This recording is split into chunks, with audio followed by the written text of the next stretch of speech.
Hi, I'm Jay Washburn. And I'm Joe Bondowski. And this is Start Writing. And today we'll be discussing emotional genres, looking at what emotions readers look for in specific genres as kind of the driving reason for why they pick it up in the first place or why they continue to come back to it. But first we have This Week in Critiques. Okay, I'm going to give two examples, and I think they actually relate to our discussion pretty well. The first is a movie called Adrift. It's based on a true story about a shipwreck and being stranded at sea. It happened like 2 decades ago or something. So the beginning of the movie is the shipwreck, right? The very beginning. But, and then there are 2 timelines going on at the same time.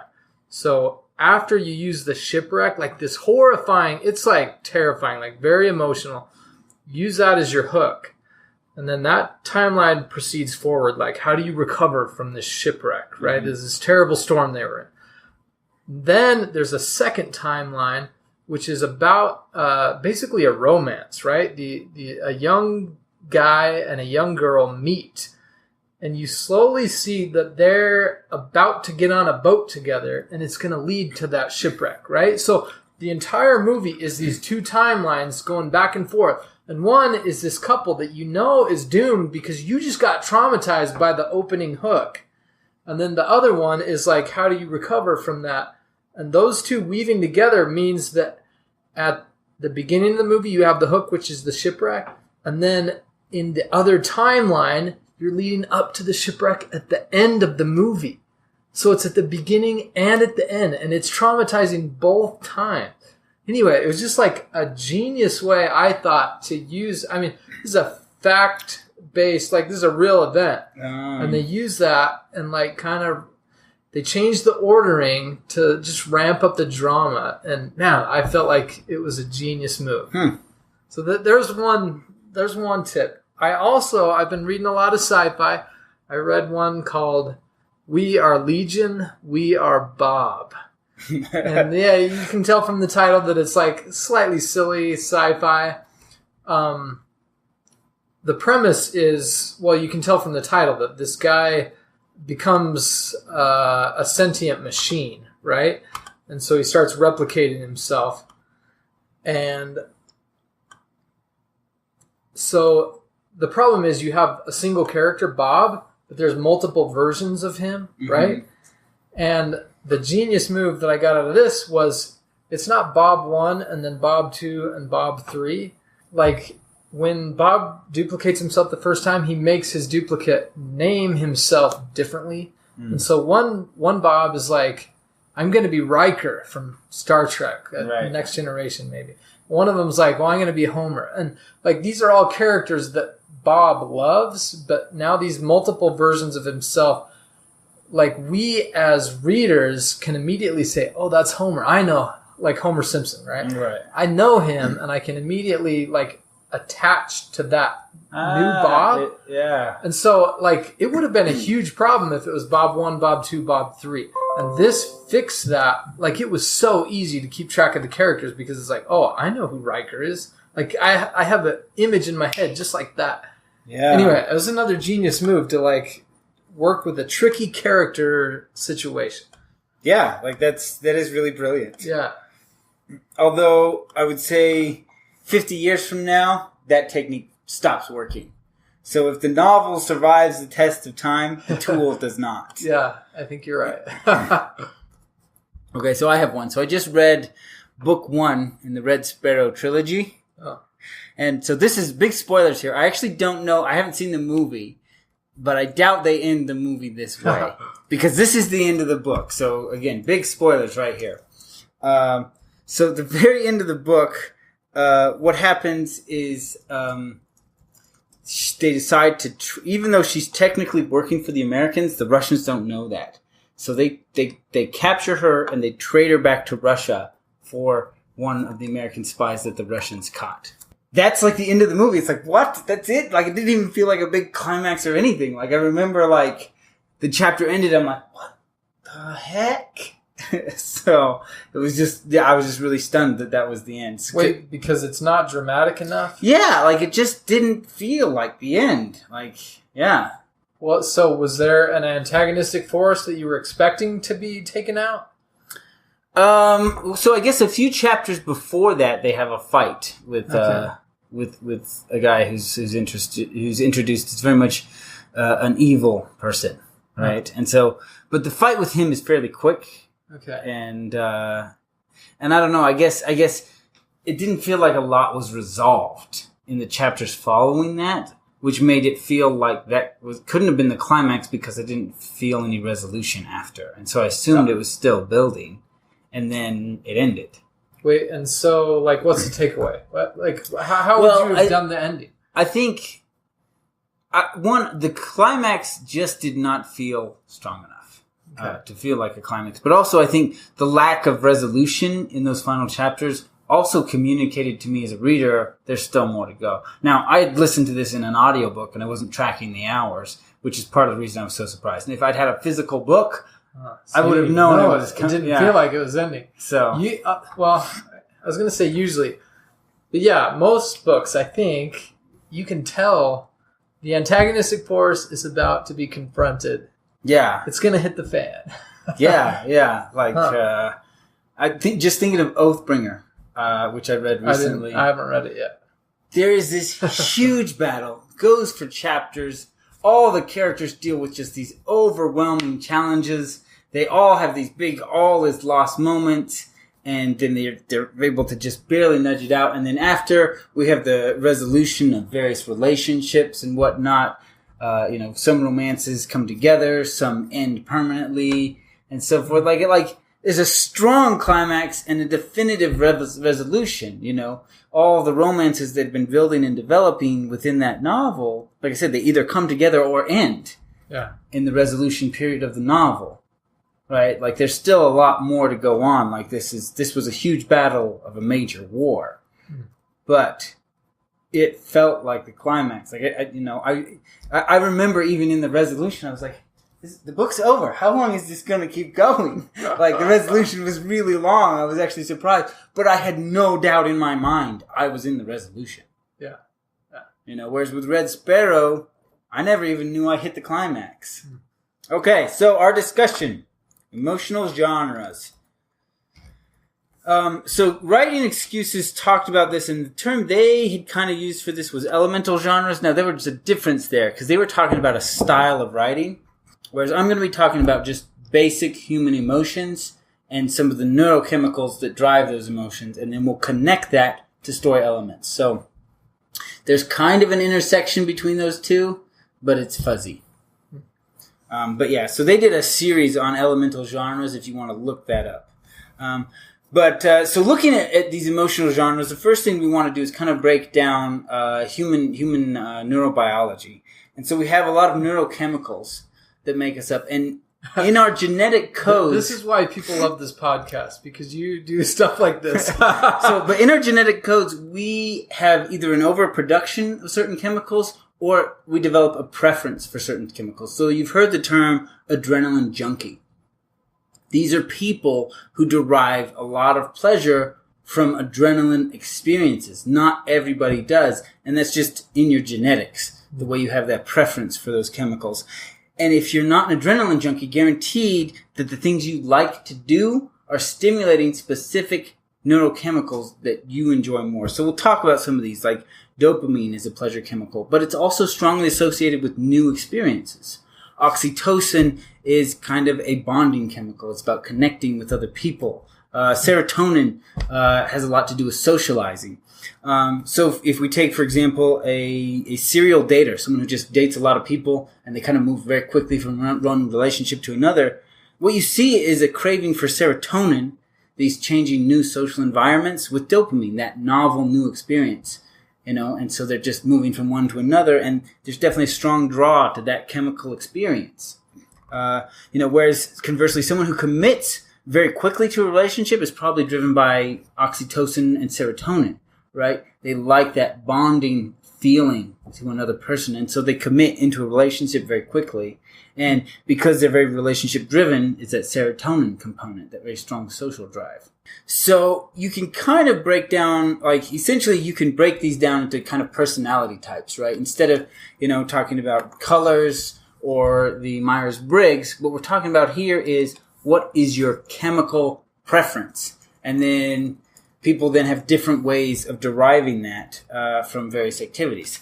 So what we're looking at here is what are the chemical combinations that are then making up the emotions that drives people to read certain kinds of books? And how do we make sure they experience that feeling when they read your book? So that they feel satisfied, right? You picked up the book to have this emotional experience.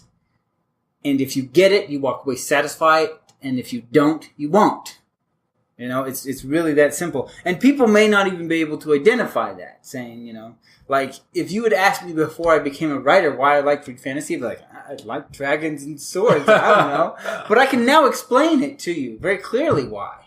So the next concept we want to talk about is anticipation and build, because it's a key concept in writing. So the human brain has kind of this anticipation for an emotional payoff or any kind of payoff can actually generate a stronger response when the payoff comes if there's been enough anticipation building towards that. And so we use cues and situations to kind of understand how that's coming. That's a big part of how foreshadowing plays into a story, right? Sometimes you think, well, I don't want to reveal the ending. I want that to be a surprise.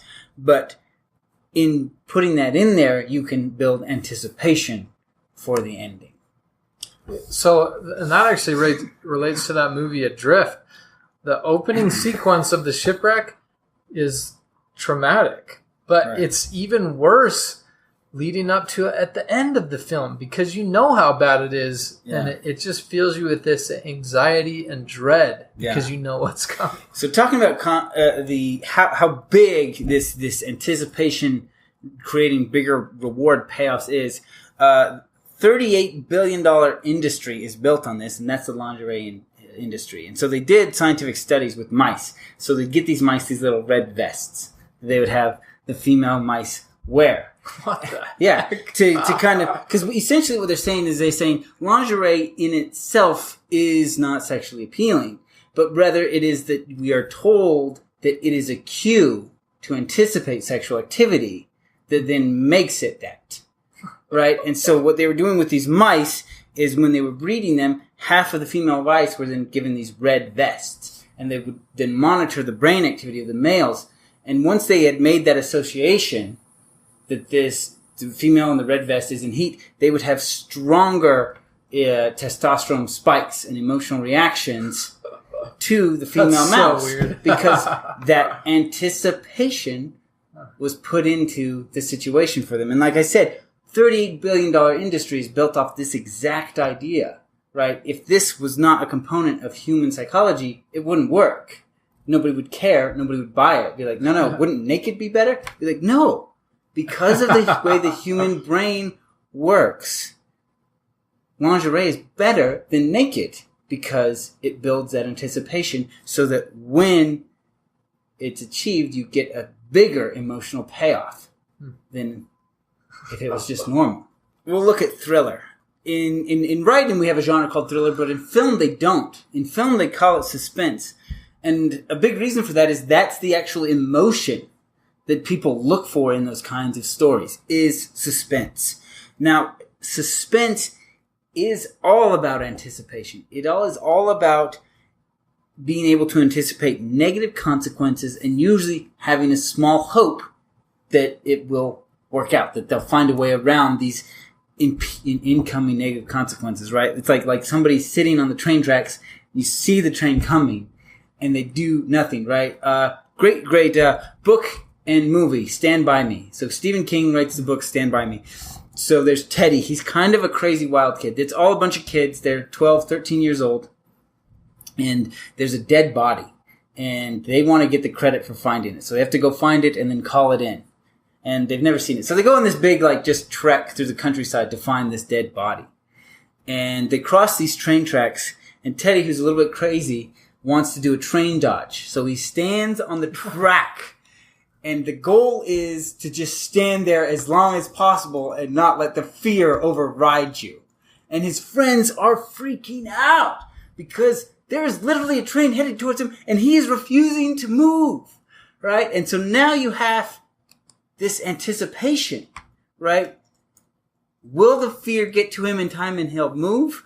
And are his reflexes quick enough that when he decides to move, if not motivated by fear, will he be fast enough, right? There's a very real consequence you can anticipate, but there's also hope. And what happens is one of his friends ends up tackling off the tracks so that, it doesn't happen. Later on, they get stuck on a big bridge way over water, and the train is coming again, and they are just running as fast as they can to get away from the train. And one of them trips and falls, right? And so it's just all about those. Dang, dude, that was very suspenseful. Yeah, so it's all about suspense. So because we've talked about Star Wars a lot, I'll reference that as a source here. So there's the scene where you see C-3PO and R2-D2. They hide behind a door, and then R2-D2 locks it. And then a few scenes later, you see the stormtroopers in the same alley going through, opening the doors, and they're even trying to pick the lock on that exact door. And so in that moment, again, we have suspense. We know they're there, and we can see the stormtroopers trying to force the door open. If you remove either of those components, the suspense is gone. If we don't know the droids are in there, that scene becomes exposition. That they're searching the city. That's what the stormtroopers are doing. We now know that. If we don't see the stormtroopers shooting, we just see them hiding in there, we now know they're hiding from the troopers, right? There's no suspense in that scene because we don't have both components. So because of that, thrillers are often written in that third-person narrative so that we can see the antagonist working against the protagonist, and we can anticipate those consequences when those two collide, like a train and a person on a track, right? You have that collision of events, and that's what's creating that suspense. So there are thrillers that are written in first person, but it is a little more difficult. You have epistolary versions, so it's letters. So those are written in all first person, but they're from different people. And that's kind of a way to write the thriller in first person with still having those anticipatable consequences.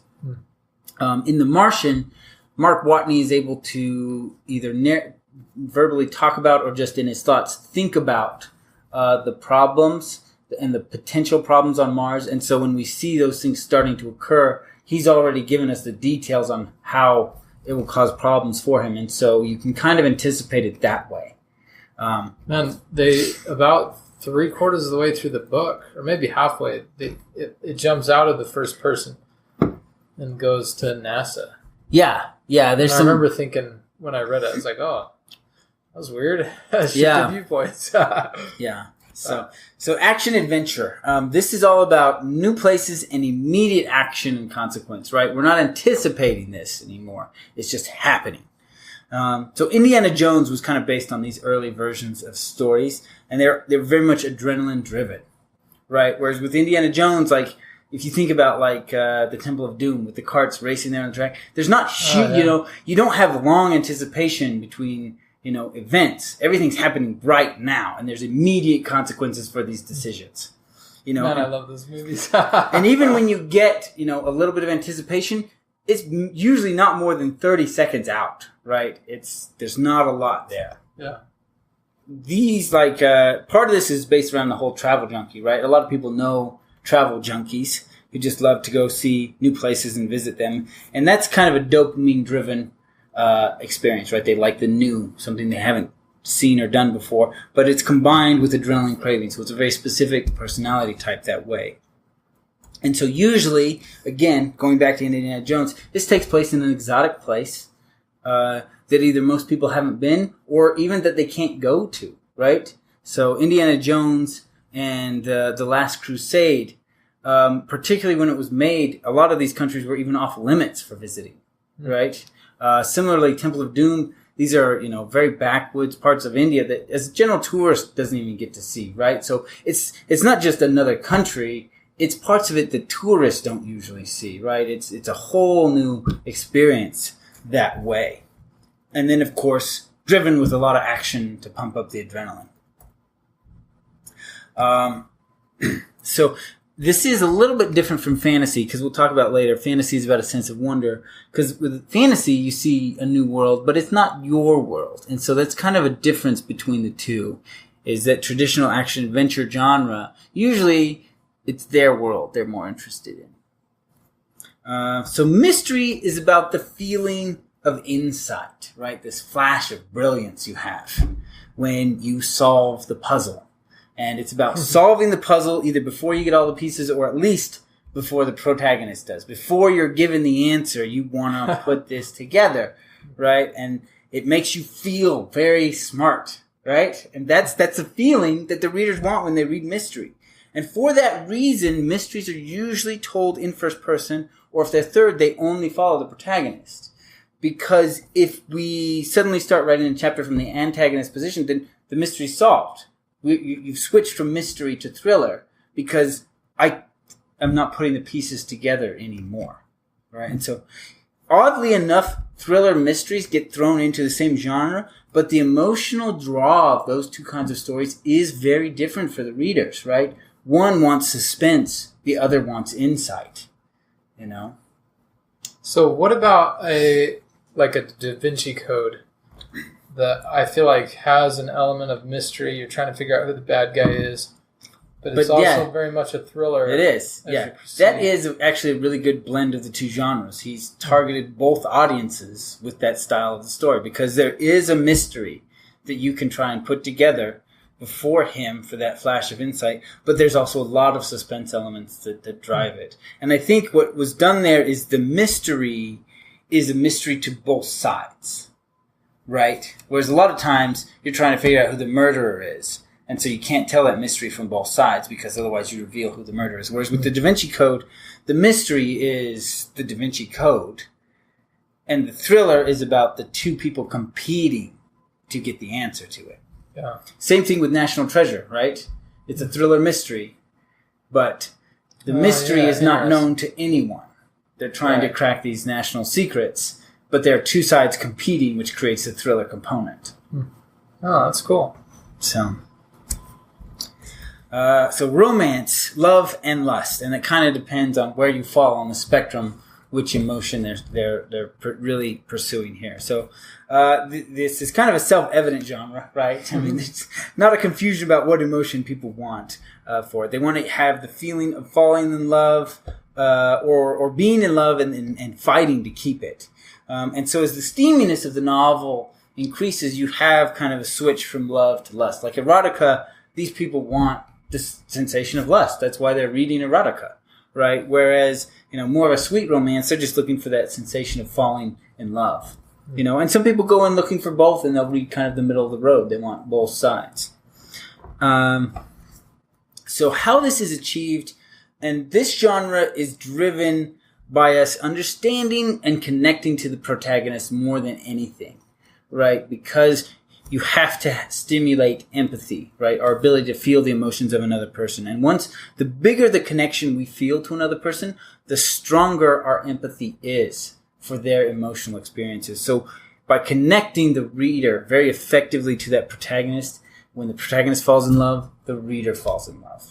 And so that is really the key to making that genre work, is about making sure that they can connect very deeply to that protagonist. Now, back in our POV episode, we talk about, one of the really easy ways to do this is to write in first person.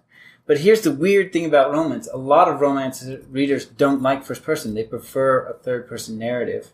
However, YA romance is almost exclusively first person, just because YA is first person. Why do readers prefer third?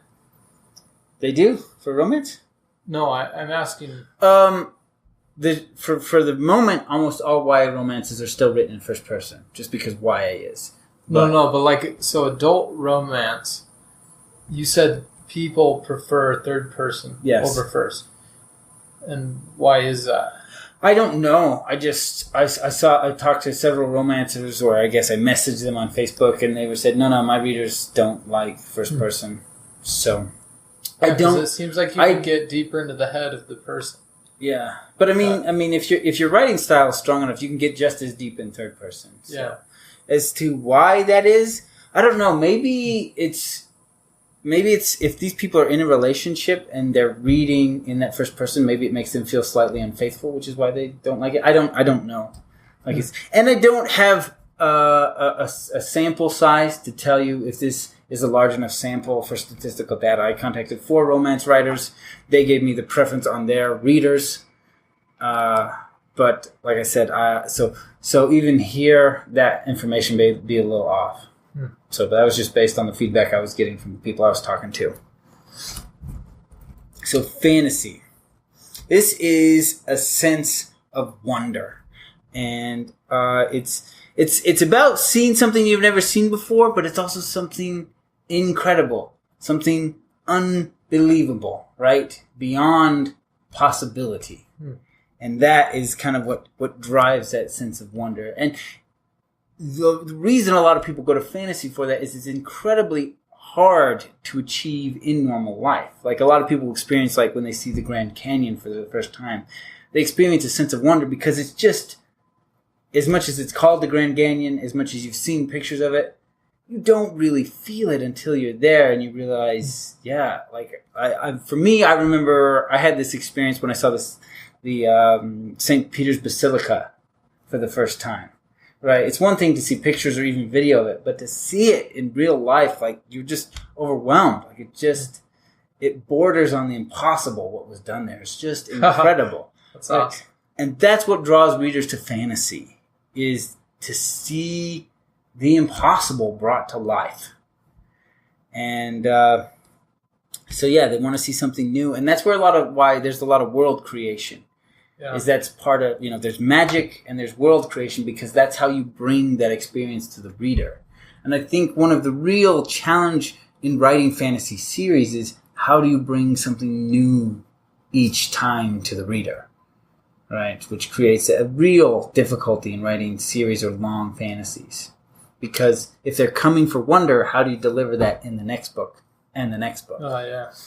So I just want to throw in here that I think another emotion that I look for in fantasy is courage or like valor.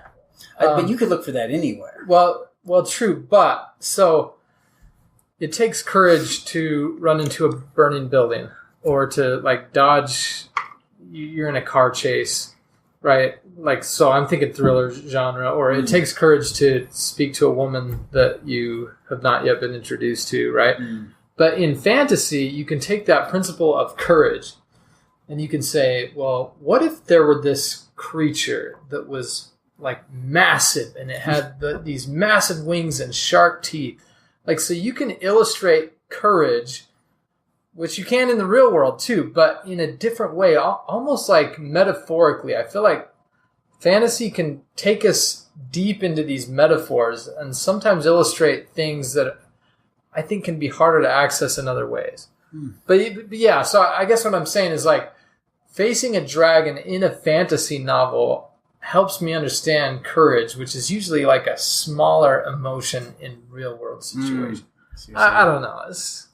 That's how I think about it. That's because you're a fantasy writer. I think about it that way. All right, so sci-fi is similar to fantasy, but it's more about pondering possibilities. Right? Even if they're far distant possibilities from where we are now, it's still like connected to the science of our world. And so it's like, oh, I wonder if one day we could do that. Right? So there's still this, it borders on wonder, but it's also driven by this possibility. It's like curiosity. Yeah. Kind of like curiosity. Be like, I wonder if we could do that. Right? Nobody wonders, I wonder if we could do magic. No, there's no magic. It's just life. But with sci-fi, you have that could we, a kind of attachment to it. And so that's kind of what drives it. Now, there's a subgenre within sci-fi called hard science. And so these people like just as much of the really hard science. So if you look at The Martian, very much a hard science sci-fi story. Because as much as there are a few gaps in our current technology that he has to fill in, most of it was still very much things we can do now. And then you see what's done with it to survive on Mars. And so you see that possibility. Man, and I was about to say that we've been talking about emotion, but then sci-fi was logic, right? Because it's like, oh, could we do this? But then I realized it's still about the emotion that you feel when you think logically through this possibility. So it is about logic, but it's about feeling the logic, I think. Yeah. Like getting excited. You're like, whoa, what if we really did that? That'd be sweet. So this episode kind of has a right to market feel. You can really write however you want, wherever you want. But when you stray, the genres exist as a marketing component. And so we're talking about them as, what drives people to read them. And so if you choose to write sci-fi without those components, the people who read sci-fi aren't going to enjoy your book as much. You need to be targeting a different audience. So the example I'll bring up is Shadow Self by Brandon Sanderson. So when they were talking about their elemental genres, Sanderson even mentioned that he had written this book in the stylings of horror. Like that was the elemental genre. It was in his fantasy world, in his fantasy series, and it had magic and everything, but it was written as though it was a horror novel. And I really didn't enjoy it at all. As the series, I didn't care for it. Wait, have you read a horror novel that you did enjoy? No. I get very angry reading horror. Okay, so just as a general rule, you don't like that genre, and you got tricked into reading it. Yeah. Essentially. So, because I don't read the genre because I don't enjoy it, And so that's what had happened there. He had gone off genre in the way he chose to tell a story because I read that genre for a specific reason. And I didn't experience that in that book, so I didn't enjoy it. So like I said, the genres exist because people are reading in that genre for a specific emotion, and if you're not delivering it, they're going to walk away unsatisfied. And so my advice is you might want to switch genres just a little bit. Be like, but I love dragons. And I don't want to write about wonder, Well, it creates a complicated issue because people who are reading that want to feel wonder. That's crazy. Okay, so you said in romance you need to have like strong character emotion, right? Like strong connecting to the character. Okay, right? The reader needs to connect very strongly to the character. So what happens when you do that in a fantasy novel? So you take the strength of romance and ratchet it up a bit in your fantasy. So there's the genre called romance fantasy. Like it's a whole genre. Okay. So there's dragons and swords. So you can mix and match all of these we've discussed. Yeah, a lot of them can be mixed and matched, and there's subgenres, right? There's so you have sci-fi, but you also have what's called future fantasy, which is technically what Star Wars is, because you have the Force, which is essentially magic. The Force is magic. And zero science in the whole movie. Yeah. And so as much as Star Wars looks like a sci-fi and movie genres will classify it as sci-fi, as a reading genre, it's future fantasy. Because it actually doesn't have a lot of the components sci-fi readers want. Right? We're not talking about science, and we're not talking about developing technologies and different things like that. And but future fantasy, so you have swords and magic, but there's also technology. Man, so I was going to ask a question about turning up the knobs on all of these emotions, but then I realized that what that would do, it makes the others less powerful because it's a trade-off every time. Yeah. So if you're spending more time on the romance aspect, you're spending less on the wonder of the fantasy. Right. And so I guess there's a balance. You got to decide, okay, do I want tons of wonder or do I want half and half? Well, and so, if you're writing a massive book like a Sanderson that's 300,000 pages. You can't do it all. there's room to do it all, but you also have to remember the readers who pick that book up are not looking for it all. They're there for a specific reason. Yeah. So turning up all the knobs doesn't necessarily make a better story because then your reader's getting less of the reason they're actually there. Yeah. Right? That makes sense. Oh, dude, this is good. All right. That's the end of our episode, so it's time to start writing. Thanks for listening. You can find all of the podcast on Podbean, which is our host, or if you go to joseph-mendosky.com/start-writing, that is the official site, and all the episodes are there. as well as the articles. So we try and convert these to articles with bolds and highlights. So if you're looking for information, particularly on the marketing episodes where you kind of want to go things slower, you can look those up there, as well as our interviews. You can find everything there. If you want to contact us, you can email us at jbendoski@gmail.com. Also, if you just go to the website, you can email from there. And guys, we love hearing your thoughts and feedback, so drop us a line. Yeah, so if we've been contacted by people who've wanted to do interviews, so we are open to that. Like I said, we're no longer actively pursuing interviews for the moment. But yeah, so thanks for listening, and I guess it'll be next month. We have an interview, so I did an interview at the very end of June that we'll release after this episode. Hey everybody, it's Joe Bendowski. Before I start the episode, I will point out that we actually recorded this episode back, I think maybe even in July, and I was updating the website, and I was looking to link to this episode only to discover it had never been released. So we do talk about a few things like interviews and different things that we've stopped doing for the time being while Jay and I are busy with our book launches and whatnot. So it's an older episode that was just never released. Antagonists and Villains Part 2 has been moved to next month. Just I wanted to give Jay a break. He's pushing hard to hit his own book deadlines, and so this would just give him a little more time to get some work done. And so here's this episode. As always, I will bring up that I was emailed this week by an author, and she's working on her first book, and she had been plotting like crazy to get this manuscript ready. And she asked me a question as she detailed all the elements of the plot that she had outlined so far, if it was enough. And so I think we've talked about different pieces of this in various episodes in the past, but I thought I'd bring it up here as well. And that is that there's a difference between plotting and pantsing, or as they call it, gardeners and architects. And the architect does a lot of plotting and planning out beforehand, and the gardener or the pantser, they just sit down and write. And if you're familiar with the work of Brandon Sanderson, he'll have 200 pages of outline for a book of his. I mean, he outlines like crazy in preparation for writing the novel. Whereas George R. R. Martin, who writes the Game of Thrones series, he just sits down and writes. He doesn't have an outline. He's probably got an idea in his head of where he's going, but he just sits down and writes.